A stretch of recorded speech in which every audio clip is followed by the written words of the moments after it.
Akan tetapi seperti yang sudah aku katakan di awal bahwa LM1 tidak memiliki tujuan hidup lagi selain untuk balas dendam. Lebih dari 30 anggota Beltran Leyva sudah ia habisi dengan metode yang sangat beragam. Selama periode itu, dia berhasil menangkap 10 anggota Los Zetas dan memenjarakannya. Semua itu bahkan ia lakukan di saat berusia 56 tahun. Di fase itu, Eduardo sangat yakin jika di kasus kematian anaknya ada sesuatu yang sangat mencurigakan dan sengaja ditutup-tutupi. Ia sadar betul bahwa tidak akan pernah ada orang yang berhasil menemukan pelaku pembunuh putrinya, terkecuali dirinya sendiri yang bertindak. Halo semua, kembali lagi di Dokumen Malam. Senang sekali rasanya kembali menemani waktu gabut, suntuk, dan magernya kalian. Seperti biasa, pada episode kali ini kita akan membahas kasus-kasus seru seputar dunia kartel. Dimana spesial untuk kalian, aku mau bahas tentang pembalasan dendam 3 orang tua kepada kartel Meksiko karena mereka telah menculik dan menghabisi anaknya. Dan ya, seperti biasa guys, sebelum masuk ke dalam isi videonya, aku mau ingetin dulu kepada kalian untuk selalu menjaga hati, perasaan, dan akal sehat kalian. Karena kita akan membahas orang-orang yang tidak punya hati, apalagi perasaan.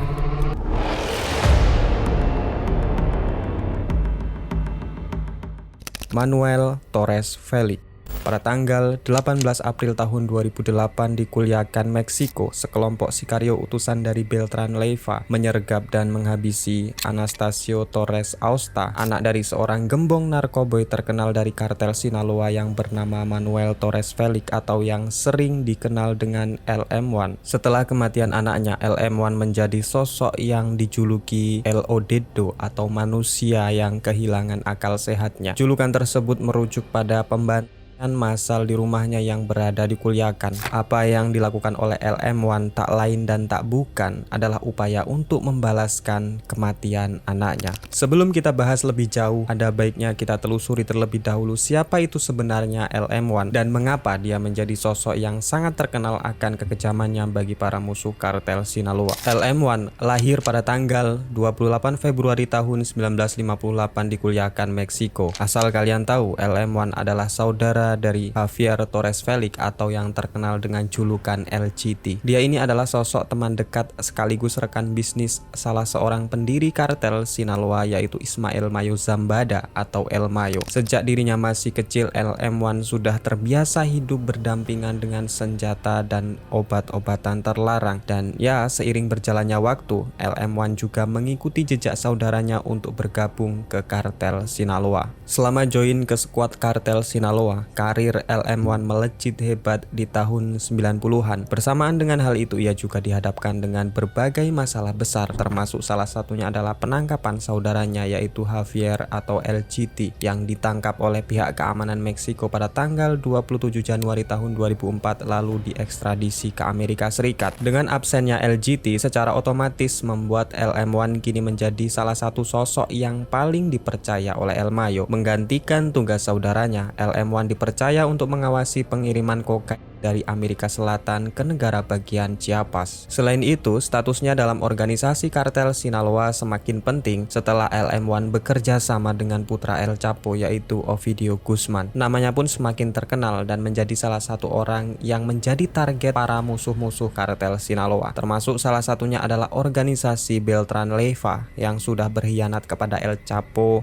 dan berupaya menghentikan dominasi kartel Sinaloa di Meksiko. Singkat cerita, di tanggal 18 April tahun 2008, sebuah insiden dramatis terjadi di sebuah distrik yang berdekatan dengan perumahan Montebello di Culiacan. Saat itu, anak pertama LM1 yang bernama Torres Austa yang berusia 20 tahun diserang oleh kelompok sikario milik organisasi Beltran Leyva. Pada mulanya, para sikario ini tak berniat untuk membunuh Torres, melainkan hanya untuk menculiknya. Namun ya, karena Torres memberikan perlawanan dan adu tembak pun terjadi, semuanya pun sangat kacau di malam itu, hingga insiden tersebut sangat disayangkan jika nyawa Torres tidak bisa terselamatkan. Begitu juga dengan adik perempuannya yang bernama Alondra dan juga saudara iparnya yang bernama Rasia. Setelah kehilangan anak dan juga sepupunya, LM1 benar-benar kehilangan kendali. Ia kemudian memerintahkan anak buahnya untuk menangkap semua antek-antek Beltran Leyva, termasuk para sikario dan anggota Los Zetas yang ikut dalam insiden penyerangan tersebut. Selama periode perang tersebut, LM1 menunjukkan membuktikan siapa sebenarnya yang menjadi penguasa di Meksiko. Lebih dari 30 anggota Beltran Leyva sudah ia habisi dengan metode yang sangat beragam. Salah satu metode yang mungkin paling gila adalah metode penyiksaan dengan menyayat punggung korbannya, lalu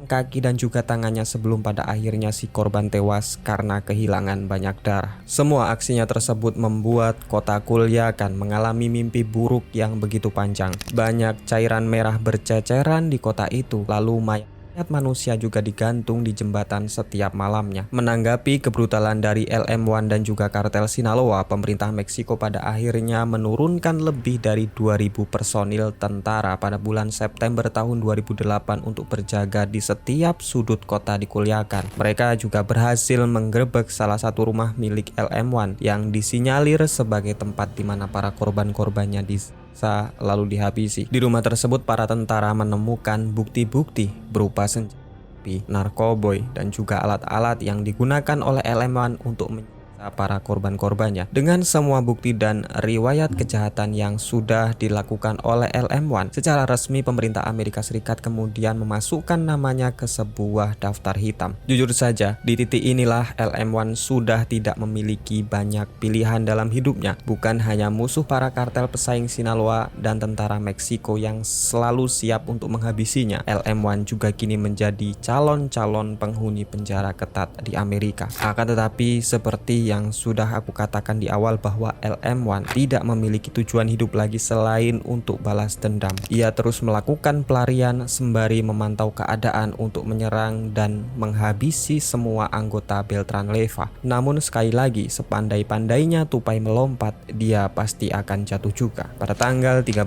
Oktober tahun 2012 di Culiacan, Meksiko, LM1 yang saat itu tengah bersama dengan pasukannya terjebak dalam sebuah skema penyergapan tentara Meksiko. Dalam kondisi anak buahnya yang terpojok dan seluruh jalan di kota Culiacan sudah diblokir untuk menghindari LM1 kabur dari kota tersebut. Akan tetapi, lagi-lagi, dibanding harus menyerah, LM1 yang sudah tidak memiliki tujuan hidup memilih bertempur mati-matian dengan tentara Meksiko. Dan dalam penyergapan tersebut pada akhirnya LM1 berhasil ditumbangkan oleh tentara Meksiko setelah dia berusaha kabur untuk menaiki sebuah bukit.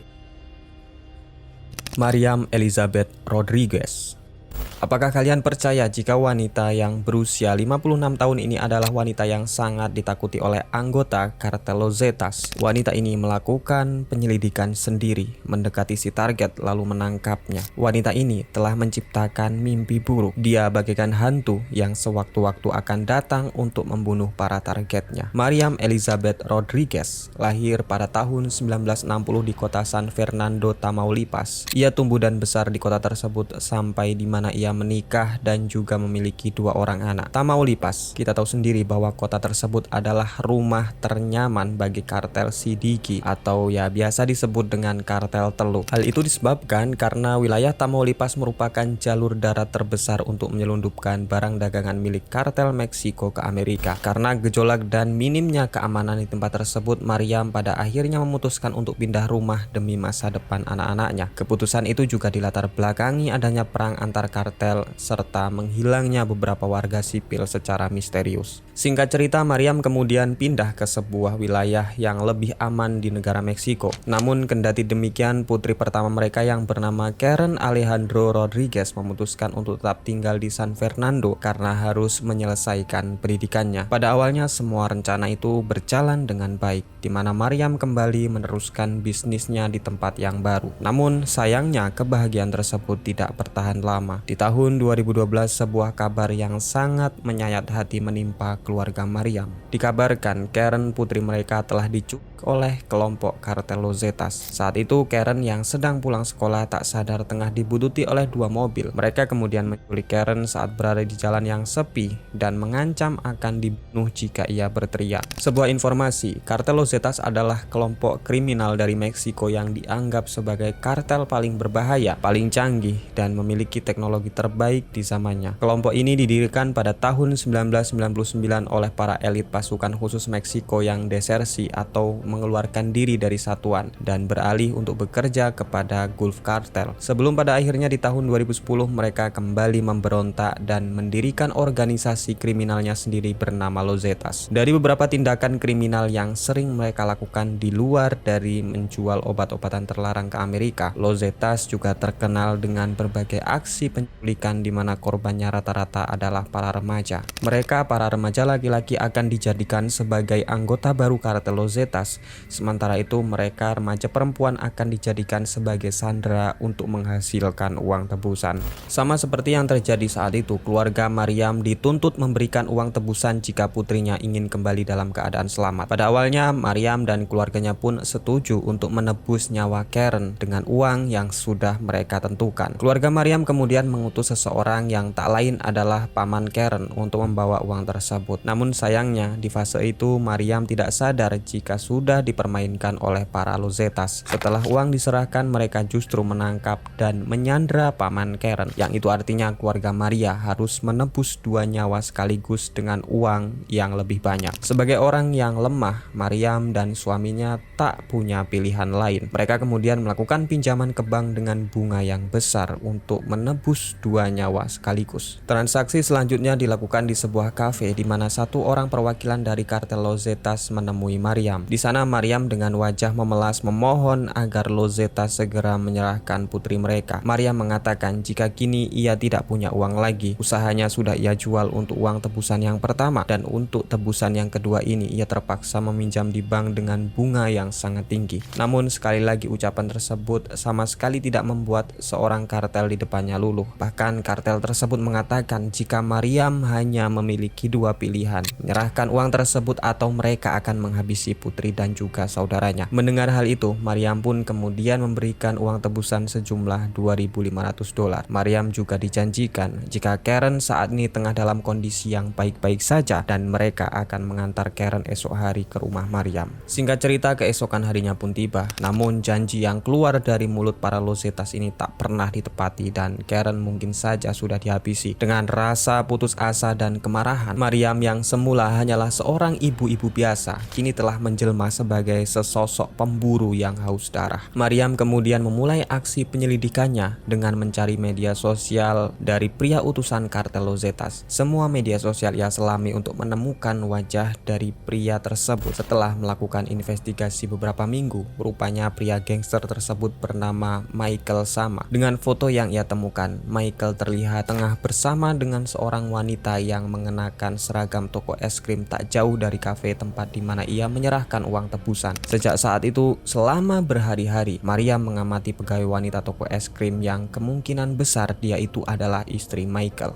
Di suatu malam saat toko es krim itu hendak tutup, terlihat Michael yang sedang menjemput istrinya. Di sana Mariam terus membuntuti kemana pasangan tersebut pulang untuk mendapatkan alamatnya. Di langkah selanjutnya, Maria memutuskan untuk menyamar menjadi orang lain agar gerak-geriknya tidak disadari oleh para musuh. Mariam kemudian memotong rambutnya, lalu mewarnainya dengan cat rambut berwarna merah. Ia kemudian mengenakan baju dinas lamanya sebagai pegawai di Kementerian Kesehatan, lalu berangkat untuk mencari bukti-bukti dan identitas Michael lebih dalam. Beberapa hari kemudian, tepatnya di tanggal 15 Desember tahun 2014, tepat di hari kemerdekaan Meksiko, di mana saat itu Luis yang merupakan putra pertama Mariam tengah menutup tokonya di daerah Ciudad Victoria. Dia yang juga sudah mendapatkan identitas Michael segera menelpon ibunya dan mengatakan jika orang yang sedang mereka cari sedang berdiri tak jauh dari tokonya. Mendengar hal itu, Mariam dengan dibantu oleh polisi Meksiko pada akhirnya berhasil menangkap dan juga melumpuhkan Michael. Hampir selama 3 tahun lebih, Mariam mengabdikan dirinya untuk melacak semua anggota Los Zetas yang ikut terlibat dalam penculikan Karen. Selama periode itu, dia berhasil menangkap 10 anggota Los Zetas dan memenjarakannya. Semua itu bahkan ia lakukan di saat berusia 56 tahun. Namun sayangnya, pada tanggal 10 Mei tahun 2017, Mariam yang saat itu hendak melakukan pengejaran terhadap satu orang anggota Los Zetas, ia mendapatkan sebuah jalan buntu. Mariam berhasil dijebak dan di sebuah momen, Mariam yang sudah terkepung tak bisa berbuat apa-apa lagi. Sesaat kemudian, para polisi menemukan tubuh Mariam yang sudah bersimbah cairan merah akibat 13 butir peluru yang bersarang di tubuhnya. Polisi kemudian menyelidiki kasus ini dan mendapatkan informasi jika Mariam ditembak setelah keluar dari mobilnya. Pelaku penembakan tak lain dan tak bukan adalah Sicario utusan para kartel Los Zetas. Mariam yang terluka kemudian dibawa ke rumah sakit, namun sayangnya dengan 17 luka di dalam tubuhnya, nyawa Mariam sudah tentu tidak bisa ditolong dan dia meninggal saat di perjalanan. Kematian wanita ini kemudian membuat gempar warga Meksiko. Polisi kemudian segera mencari pembunuh Mariam sesaat setelah kematiannya. Pak Gubernur yang bernama Francisco Javier juga saat itu memerintahkan kepada bawahannya untuk melindungi semua keluarga Mariam. Dari sini mereka boleh jadi mengambil Mariam, namun ingat, Mariam masih memiliki seorang putra yang bernama Luis. Ia pun dominan memiliki watak yang hampir sama dengan ibunya. Luis telah belajar banyak bagaimana ibunya menyelidiki sebuah kasus, mengamati dari dekat lalu menangkap semua targetnya, dan sepertinya Luis akan menjadi the next pemburu seperti ibunya. Eduardo Galo.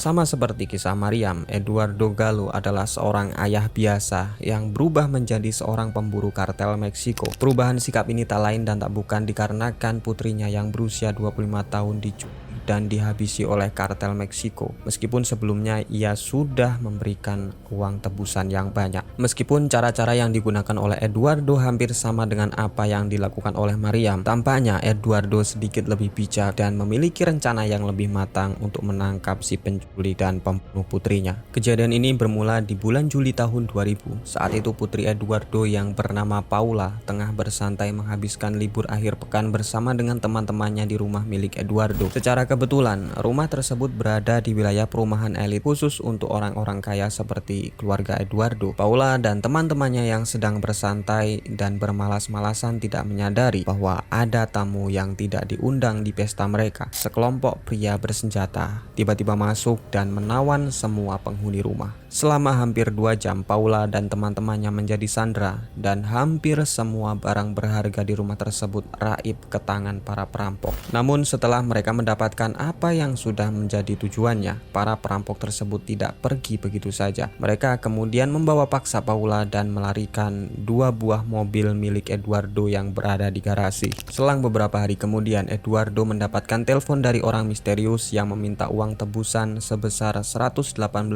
US dollar atau setara dengan uang 3 juta peso Meksiko. Jumlah yang begitu besar mengingat para penculik tahu jika Paula adalah anak dari keluarga yang kaya raya. Tanpa berpikir panjang, Eduardo yang sangat mengkhawatirkan keselamatan putrinya segera memberikan uang tebusan seperti yang sudah mereka inginkan. Namun seperti yang sudah terjadi dalam kasus-kasus penculikan di Meksiko, sejak saat itu Eduardo tidak mendengar lagi kabar dari para penculik maupun dari putrinya, yang kemungkinan besar Paula sudah dihabisi. 1 minggu setelah kejadian tersebut, 3 tersangka berhasil dideteksi dan pada akhirnya tertangkap bersamaan dengan beberapa gepok uang tebusan yang belum mereka belanjakan. Dalam penangkapan tersebut, polisi juga berhasil menemukan jasad Paula yang sudah meninggal dengan luka 2 tembakan di punggung dan juga lehernya. Akan tetapi, meskipun polisi pada awalnya berhasil menangkap 3 orang yang diduga kuat sebagai tersangka, namun sayangnya mereka dinyatakan tidak bersalah karena tidak terbukti menghabisi Paula Galo. Dari sini keanehan kembali muncul setelah polisi seperti tak berminat untuk mendalami kasus ini dan sepihak untuk menutup kasus kematian Paula Galo. Eduardo yang tak terima dengan keputusan tersebut kemudian mencoba banding dengan mengusulkan tindakan forensik dari mobil yang sudah dicuri oleh pelaku. Akan tetapi lagi-lagi usulan tersebut ditolak oleh polisi dengan alasan data forensik dari barang bukti telah rusak karena terkena air hujan. Selain itu, para polisi juga mengatakan jika tidak ada sidik jari yang tertinggal di rumah dan barang-barang yang mereka curi. Dan yang lebih mengecewakannya adalah semua barang-barang milik Paula termasuk pakaian yang ia kenakan tiba-tiba menghilang sesaat setelah jasadnya berhasil ditemukan. Di fase itu, Eduardo sangat yakin jika di kasus kematian anaknya ada sesuatu yang sangat mencurigakan dan sengaja ditutup-tutupi. Ia sadar betul bahwa tidak akan pernah ada orang yang berhasil menemukan pelaku pembunuh putrinya, terkecuali dirinya sendiri yang bertindak. Eduardo kemudian mengambil langkah serius dengan menutup bisnisnya sementara dan beralih profesi menjadi seorang detektif ulung dan seorang pemburu. Pada awalnya Eduardo mencoba untuk mengambil tindakan hukum dan bekerja sama dengan para polisi Meksiko untuk menemukan pelaku yang telah menghabisi putrinya. Namun lagi-lagi upaya tersebut dirasa telah gagal karena pada akhirnya polisi juga menutup kasus itu dan dinyatakan telah selesai. Melihat keputusasaan yang berada di jalannya, Eduardo kemudian mengambil jalan pintas dan memanfaatkan koneksinya untuk mendapatkan data-data penting yang mengarah kepada si pelaku. Berbagai berkas ia kumpulkan termasuk semua log panggilan yang masuk, email, dan juga detail tempat tinggal ketiga orang tersangka yang masih ditahan. Setelah berbulan-bulan melakukan berbagai upaya menjadi seorang detektif ulung, Eduardo pada akhirnya berhasil menemukan sebuah petunjuk yang mengarah ke pembunuh putrinya. Petunjuk tersebut adalah sebuah log panggilan telepon umum yang terus-terusan mencoba menghubungi salah satu nomor dari si pelaku. Melihat hal itu, Eduardo kemudian mencoba mencari lebih banyak informasi mengenai siapa sebenarnya orang tersebut beserta alamat tempat tinggalnya. Telepon umum yang digunakan pria misterius itu pada akhirnya berhasil dideteksi di sebuah wilayah. Eduardo juga berhasil mengumpulkan identitas si pria misterius yang kemungkinan besar menjadi pelaku pembunuh putrinya. Berbekal data dan informasi yang sangat penting, Eduardo lagi-lagi mengambil cara bijak untuk menyelesaikan masalahnya. Ia kemudian mengajak kerjasama polisi dan memberikan semua barang bukti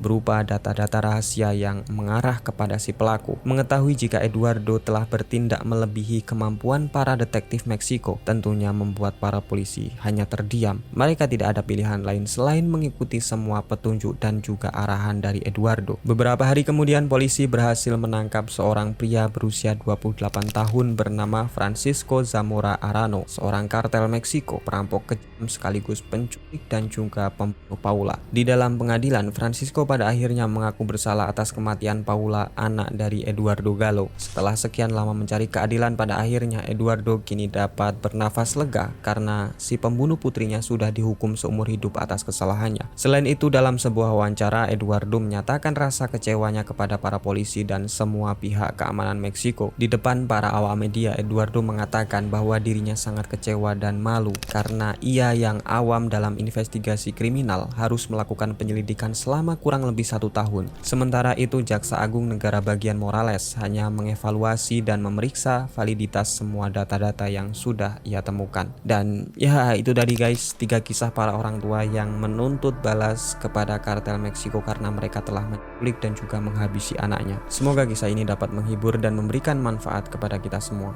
Jaga diri kalian baik-baik guys. Kalau ada salah kata-kata mohon dimaafkan dan sampai jumpa di episode berikutnya. Bye bye.